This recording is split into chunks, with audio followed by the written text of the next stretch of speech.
এয়া হ'ল গোৱালপাৰা জিলাৰ চাইলদৰা চৰ নদীৰ পাৰত আছোঁ এতিয়া।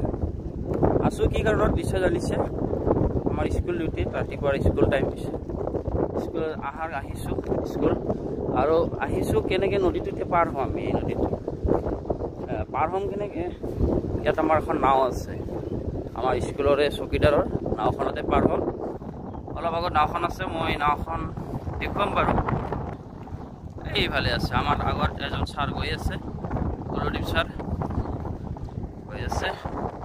চাওক এনেকুৱা নদীটো বহুত পানী আহিছে এতিয়া বাৰিষা। বৰ্তমান মে' মাহ সময়, মে' মাহৰ আজি 28 তাৰিখ 29 তাৰিখ আজি এনেকুৱা সময়। বতাহ বলি আছে, বতাহ